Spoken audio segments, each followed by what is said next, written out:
دوسرا مسئلہ جو مجھے عرض کرنا ہے وہ بھی بڑا اہم ہے اور وہ بھی ہمارے ملک کے لیے ایک بہترین اور یادگار اور یاد رکھنے کا دن ہے، وہ بھی 7 ستمبر 1974 کا دن، جس دن وہ لوگ جنہوں نے محمد رسول اللہ صلی اللہ تعالی علیہ وسلم کی ختم نبوت پر ڈاکہ ڈالا تھا، جو محمد رسول اللہ صلی اللہ تعالی علیہ وسلم کے بعد کسی اور کو نبی مانتے ہیں، جبکہ اللہ نے اعلان کر دیا 1 نہیں 2 نہیں 3 نہیں 100 آیات اس بات پر دلالت کرتی ہیں محمد رسول اللہ صلی اللہ تعالی علیہ وسلم آخری رسول اور آخری نبی۔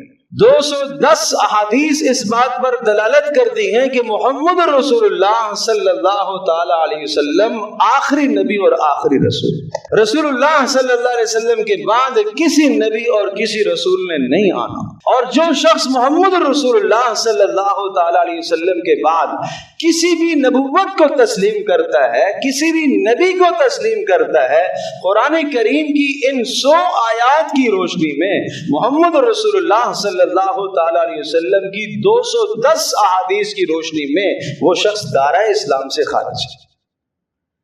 نماز پڑھے جب بھی خارج ہے، زکوٰۃ ادا کرے جب بھی خارج ہے، روزہ رکھے جب بھی خارج ہے، حج کرے جب بھی خارج ہے، لا الہ الا اللہ محمد رسول اللہ کا کلمہ پڑھے جب بھی خارج ہے، اس لیے کہ اس کا نظریہ ہے محمد رسول اللہ صلی اللہ تعالی علیہ وسلم کے بعد کوئی اور رسول آ سکتا ہے۔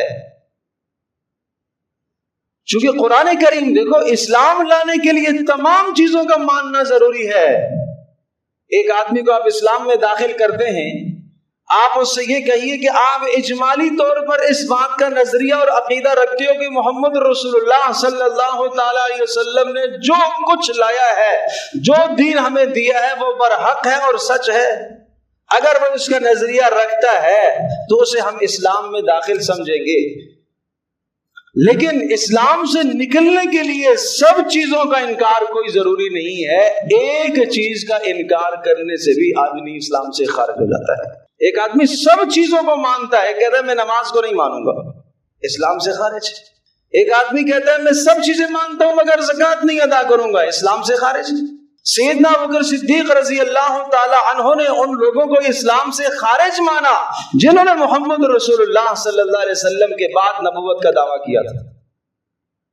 اور آپ یہ جان کر حیران ہوں گے کہ محمد رسول اللہ صلی اللہ تعالی علیہ وسلم کے زمانے میں جتنے بھی غزوات ہوئے، جتنے بھی آپ علیہ الصلوۃ والسلام کے زمانے میں جنگیں ہوئیں، ان جنگوں میں، ان تمام کے تمام غزوات میں 259 صحابہ شہید ہوئے، 259 صحابہ۔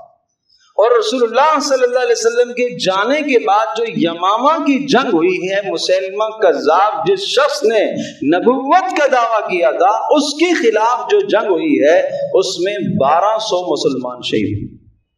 ادھر 10 سالہ دور میں، مدنی دور میں، آپ علیہ الصلوۃ والسلام کے دور میں کل 259 افراد شہید ہوئے، اور ادھر ایک ہی جنگ کے اندر رسول اللہ صلی اللہ علیہ وسلم کے جانے کے بعد آپ نے جس کی پیشن گوئی بھی فرما دی تھی، آپ علیہ السلام نے ارشاد فرمایا کہ میں نے خواب میں دیکھا کہ 2 سونے کے کنگن میرے ہاتھ پر ہیں، اور میں نے انہیں پھونکا اور وہ اڑ گئے۔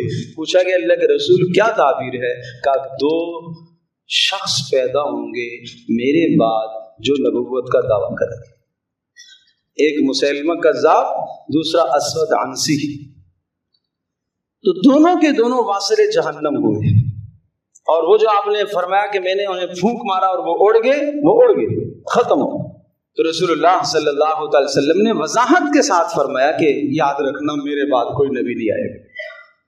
حبیب بن زید رضی اللہ تعالیٰ عنہ پر قربان جاؤں، رسول اللہ صلی اللہ علیہ وسلم نے انہیں مسیلمہ کذاب کے پاس، یہ آپ کی زندگی میں مدعی نبوت ہو گیا تھا، آپ علیہ الصلوۃ والسلام نے حبیب بن زید رضی اللہ تعالیٰ عنہ کو خط دے کر بھیجا کہ اسے جاؤ اسلام کی دعوت دو۔ وہ اسلام کی دعوت دینے کے لیے وہاں پہنچے تو مسیلمہ کذاب نے، اس جھوٹے نبی نے ان سے پوچھا حبیب بن زید رضی اللہ تعالی عنہ سے کہ حبیب تم اس بات کا اقرار کرتے ہو کہ اللہ کے سوا کوئی عبادت کے لائق نہیں؟ کہا ہاں میں اقرار کرتا ہوں۔ کیا اس بات کا اقرار کرتے ہو کہ محمد رسول اللہ، محمد اللہ کے رسول ہیں؟ کہا بالکل اقرار کرتا ہوں۔ کہا اس بات کا اقرار کرتے ہو کہ میں مسلمہ بھی اللہ کا رسول ہوں؟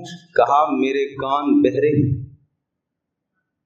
یہ بات سننے سے میرے کان بہرے ہیں، نہیں سن سکتا۔ کہا نہیں اقرار کرو گے؟ کہا نہیں کروں گا۔ جلاد کو بلایا، ایک بازو کاٹتی تھی۔ پھر دوبارہ سوال کیا، تم اللہ تبارک تعالی وحدہ لا شریک کی توحید کے قائل ہو، یہ گواہی دیتے ہو کہ اللہ کے سوا کوئی عبادت کے لائق نہیں؟ کہا گواہی دیتا ہوں۔ کہا یہ گواہی دیتے ہو کہ محمد رسول اللہ صلی اللہ علیہ وسلم اللہ کے رسول ہیں؟ کہا ہاں گواہی دیتا ہوں۔ کہا یہ گواہی دیتے ہو کہ میں بھی اللہ کا رسول ہوں؟ کہا میرے کان بہرے ہیں، نہیں سن سکتا، لا اسمع، نہیں سن سکتا، میں گونگا ہو گیا ہوں اس بات کے بولنے سے، میں نہیں بول سکتا یہ بات۔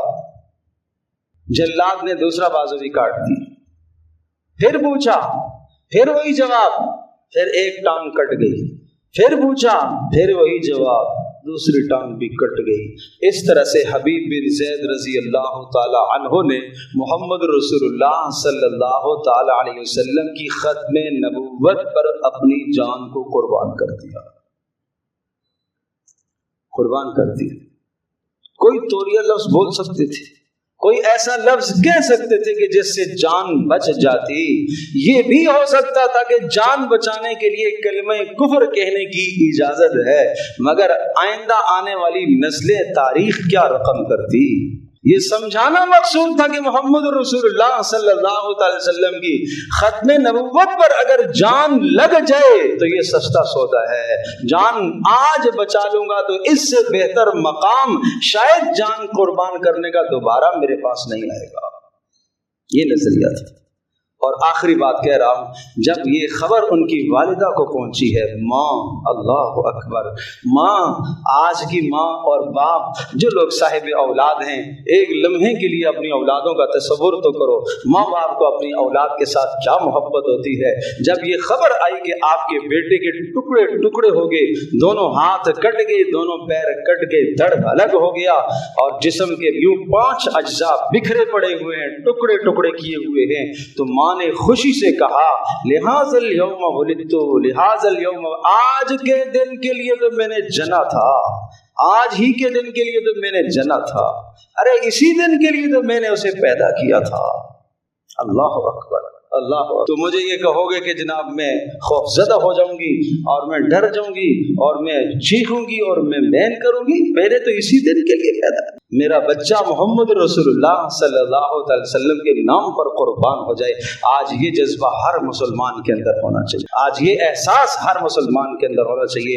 اپنے ملک کا بھی دفاع، اپنے نظریے کا بھی دفاع، اسلام کا بھی دفاع، اپنے عقائد و نظریات کا دفاع بھی ضروری ہے، اپنے ملک کا دفاع بھی ضروری ہے۔ کوئی ایسا اقدام نہ کرو جس سے ملک کو نقصان پہنچے، کوئی ایسا اقدام بھی نہ کرو جس سے آپ کے اسلام کو ٹھیس پہنچے، آپ کے مذہب کو ٹھیس پہنچے، دین کو ٹھیس پہنچے۔ کوئی ایسا اقدام نہ کرو جس سے آپ کے پڑوسی کو، آپ کے ساتھ رہنے والے کو کوئی اذیت ہو، یہ اچھا عمل نہیں ہے۔ یہ اللہ کی دھرتی پر بے دینی کو رواج دینا، اللہ کی دھرتی پر یہ بھی فساد پھیلانا ہے، بد امنی کو رواج دینا یہ بھی فساد پھیلانا ہے، اور اللہ اور اس کے رسول کے ساتھ اعلان جنگ ہے جو اس دھرتی پر بد امنی پھیلائے یا جو اس دھرتی پر بے دینی کو پھیلائے۔ اللہ ہم سب کی حفاظت فرمائے۔